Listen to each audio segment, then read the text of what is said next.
So I just got back from watching Antman the Wasp Quantumania, the newest MCU movie, and the beginning of Phase 5, I believe. This movie has a lot of controversy right now. Some people really like it, some people absolutely hate it. I remember watching the first trailer for this movie and thinking it looked pretty cool. Then I saw the second and thought it didn't look very good, but the first trailer was still great, and I still went in with fairly optimistic viewpoints. And I was really interested in seeing the movie and seeing what would happen. I hoped that maybe this movie would break the MCU formula and actually give me something challenging and unique and maybe have a big impact on Scott's character and the family. Maybe the movie would end someplace kind of dark but also bittersweet. Did I get that movie, that really cool MCU movie that challenged my perspective on things and just did something new and cool and unique? No, I did not. The movie is very messy. See, with MCU movies, for those who don't know, I've kind of lost a lot of emotional investment ever since Endgame. I skipped a good chunk of Phase 4, and I'm probably going to skip a good chunk of Phase 5. In general, my investment in this franchise is kind of gone because, as I said in my Werewolf by Night video, the movies are just kind of not challenging anymore. They're not fun to watch. Usually these movies, they range from absurdly mediocre to bad to extremely bad. Most of the time they're mediocre, sometimes they're bad. And in the case of Antman the Wasp Quantumania, it was bad. Bad in a different way though, a much more frustrating way than I expected. Before I talk about all the reasons why though, let's talk about the good things in this movie. The biggest positive I can give it, Kang the Conqueror is a good villain. I do have some problems with him, which I'll get into later, but I think first of all, the actor they got to play him, Jonathan Majors, is fucking perfect. He is a phenomenal actor. I love him in this movie. I haven't watched Loki, but I know he's in it, and I think I've seen 1 or 2 scenes with him, and he seems really good. I think, as far as Kang the Conqueror goes, he's a really, really good casting choice. I can't think of anyone else off the top of my head that I would pick over him. I think he's legitimately really good in the role. In this movie, he did a really good job. He was compelling. He was interesting. He was imposing. He wasn't really sympathetic, but he had a motivation. And his costume is perfect. Kang's character is interesting. I think he's a legitimately really good villain and one of the best the MCU's gotten. Some people say he's better than Thanos. I personally wouldn't go that far. I'd say Loki, Thanos, and Green Goblin are still better than him, but he'd probably be my 4th pick as far as the movies go. Some other positives, Michelle Pfeiffer in this movie, she did a really good job here. She actually gave a very compelling performance. It's nice that we actually got to see her in this movie.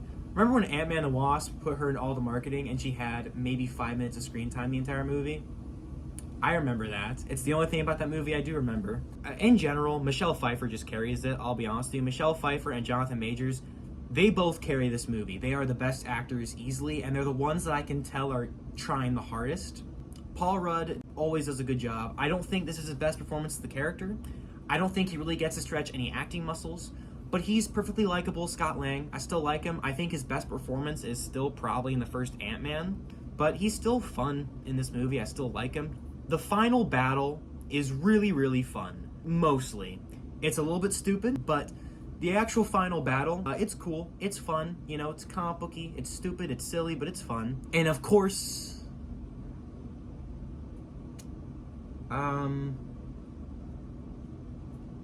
yeah, that's it. The biggest problem I have with this movie, right off the bat, it's the filmmaking. Every single thing I think I've ever criticized the MCU for as far as filmmaking goes is present in this goddamn movie. Bad? No, not bad. Atrocious CGI. God-awful editing. I mean, the pacing. I just want to talk about the pacing real quickly.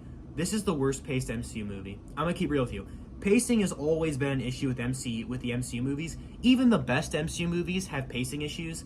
The only ones I can think of without any big pacing issues are Iron Man 1 and maybe Ant-Man. I mean, Ant-Man I don't even think is that great of a movie, but I remember it being paced pretty well.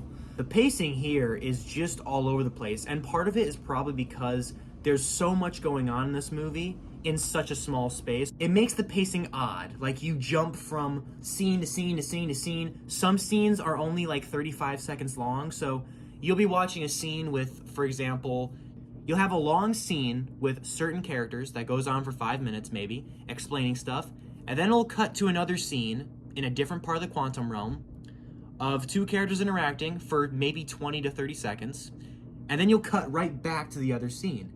And just with all that cutting, it creates this weird feeling. Editing is all over the place. A lot of scenes are just placed in shitty places, and honestly, it was kind of bound to happen, so I don't even really blame Peyton Reed for that. It's something that's bound to happen with a film like The Quantum Realm, where everything takes place in essentially the same place. It's rough. It's very rough when it comes to editing and filmmaking. This film felt like it was a studio production. It feels like a strictly studio edited, put together, colossal mess of a movie to me. It doesn't feel like there's any creative director touch. The movie doesn't look very good. There is no distinct visual style or interesting sequence. Let me put you this way. This shot from Antman, there's nothing like that in this movie. There is no camera work like this in Ant-Man the Wasp Quantumania. There's nothing creative. There is no fun creativeness. And I feel like that's weird because this is Ant-Man. I know Ant-Man's not that big of a character, but you would think with a character like Ant-Man, you can create some visually fun sequences. But honestly, there aren't many sequences in this movie of us following Scott or Cassie as they shrink and run and go do anything. It's just they shrink and then they reappear. They don't actually do anything visually cool with that idea, which is so strange to me. I don't get why you wouldn't do that. I mean it when I say the movie it might be the worst looking MCU movie. Like, I swear to God, I don't say that lightly, because most MCU movies don't look very good these days. Most of them are not shot very well. But, like, this is a different level of bad looking. It's distractingly bad. The third act looks passable, but, like, they released a clip about a week ago of Ant-Man and Cassie fighting in the first battle of the movie. And it's about 45 minutes into it, and it looks horrible. If you watch the clip, I said when the clip first came out, you can't see anything, it's really dirty, it's not shot very well, you don't even follow Ant-Man and Cassie as they shrink down, it's just, they shrink and then they reappear. There's no visual creativity, it's just, oh, they shrink and they reappeared. There's no effort put into these fights at all, except for a little bit at the end. You can't see anything. It doesn't look very good. There's no unique camera movements. It's just shot, reverse shot, reverse shot. It looks dirty. It's really, really dimly lit. You can't see a goddamn thing. And it's just really irritating. Marvel, pace out your shit. And treat your VFX artists better, because holy fuck. I want your movies to look good. Like, do you understand that I want to like your movies? And I want your visuals to be good?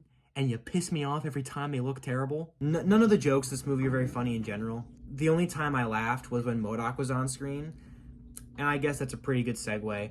The thing with MODOK is, he represents a bigger issue with the movie, which is that, tonally, it's all over the place. You have the very serious Kang the Conqueror story, and you have the comedic stuff as well, which feels a bit forced, but when it's done well is funny. And you have these tones just colliding every 2 seconds. You're not the one with the hammer. That's Thor. We get confused a lot. Similar body types.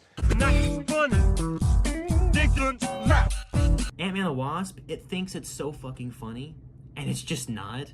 The jokes feel very forced. It feels like someone went in and reshot the movie with jokes. 1 second it's trying to be super dark and serious, and the next it's just completely insane.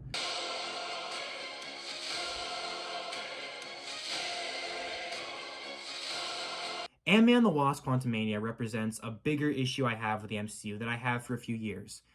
And that's just that watching these movies and these shows, they don't make me feel anything. Like, I feel nothing watching these movies anymore. It doesn't have any impact on me.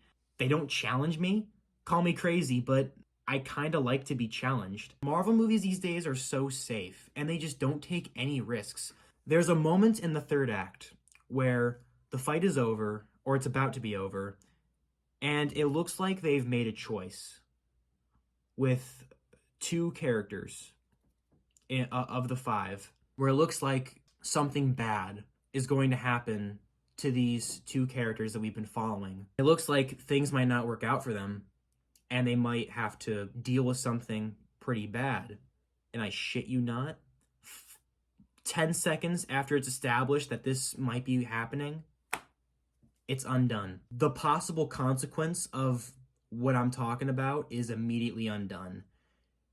And I mean, I wasn't even really that surprised by it. I was just disappointed by it. It would have been a really bold choice. I would have respected it. But, of course, this movie, having blue balls, did not do that. The movie didn't have the impact I think it should have. I mean, this is Kang the Conqueror's first MCU movie. I expected a bit more. In general, the movie just felt so lazy to me. The filmmaking, the way it looks, the god-awful CGI, the god-awful directing. You guys remember this shot from Antman, right? This creative, awesome shot. Let me ask you something. For those of you who've seen the movie, can you remember a single camera shot like these? I'm talking about camera work, like actual zoom outs or, one-take hallway fights, like in Daredevil. Stuff like that. Like an actual cool camera trick. Like, can any of you think of one? I can't. We don't even get cool moments of Ant-Man shrinking. Like, when was the last time we followed Scott Lang as he shrunk down and ran on the ground to do something? Like, when was the last time we saw that? I don't think Endgame even gave that to us. We really haven't seen it in a few years. I'm telling you guys, there isn't one scene in this movie of Ant-Man on the ground doing Ant-Man stuff. I'm not saying he never shrinks in the movie. He does. What happens is Ant-Man shrinks, and we don't see him again until he reappears. That's what keeps happening, and it bugs me. Fucking follow him. Cassie Lang, her actress is really bad. I don't know anything about Catherine Newton. I never watched a movie with her, but in this movie, she does not do a good job. She is very, very, very, very wooden. I don't know what it is. Maybe she's not being directed right. Maybe it's just the writing. The writing for her is okay. She's very mixed. She reminded me a lot of Jennifer Lawrence from X-Men. I don't think she was terrible. She had a couple lines she delivered well, but most of the time it feels like she's really phoning it in, and it really took me out of it at times. This is the third installment in the franchise. If they did a fourth, would you come back? As long as I could die. Michael Douglas did an interview recently saying he wouldn't come back for Ant-Man 4 unless they killed him off. And I can tell because in this movie, you can really feel that he wants to get out of this goddamn franchise. Every single line, he sounds like he wants to die and he's not interested. Like, every time his character's there, it sounds like he's so disinterested in being there. He's not really giving a bad performance. I actually found it fairly entertaining. Overall, this movie was really, really, really rough. The filmmaking's bad, the pacing's all over the place. For example, there's a scene where Kang captures a certain character, and he brings her through a portal somewhere. We finish the scene, we cut back to the other characters. They're processing it. Then it immediately cuts back to Kang, and he's sitting in his room, and his guards are escorting this character back to him. So what this movie's telling me is, Kang captured this character, walked her through the portal, dropped her off by the guards, then portaled back to the front of his base, and said, "Guards, bring her to me. I want to make you work." Instead of, I know I already teleported here, but I want to bring her to you just so I can go back and you can bring her right back to me. Why am I doing this? I don't know. I just am. Obviously, that's a nitpick. It doesn't affect anything. But the problem is, stuff like that happens all the time in this movie. And it just makes you sit back. It's like, how did this get approved? It just feels so lazy. And I'm sorry. I want better. I want something challenging. I don't want this lazy stuff, and I don't know why we keep getting it. The film sets up a character arc for Cassie Lang and doesn't go anywhere with it. It also starts to set up an arc for Scott Lang and doesn't go anywhere with it. There is literally no character arc. They set up character arcs and then they don't follow through with them. Like, I'm telling you, I'm not joking. This actually happens in the movie. There is no character arc. Cassie Lang goes through no meaningful change like you think she's going to. Scott Lang goes through no meaningful change like you think he's going to. Marvel doesn't seem to be trying anymore. And for me, I'm getting bored. I don't feel anything watching these movies anymore. There's nothing of value to be found in these movies anymore, in my opinion. There's one or two cool scenes usually. These movies, to me, don't have anything more to offer. And if they do to you, that's great, man. I'm genuinely jealous of you. I really wish that I found something of value in this movie or in any MCU movie recently. There was a time where I was really invested in this franchise, but really ever since a part of Phase 3, like just they've been on a downward spiral and it hasn't gotten much better, clearly. I hope they get better and get my investment back, but right now it's not looking good. There's some cool things this movie, not much. Bill Murray has one scene in the movie, and it's fun.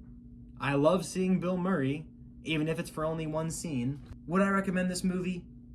Yeah. Go see it and make an opinion for yourself. Stop listening to me. This is just my opinion, and my opinion's full of shit. So honestly, watch it and make up your own mind. You might disagree with me, and if you do, that's great. I genuinely hope you enjoy it, because I definitely didn't.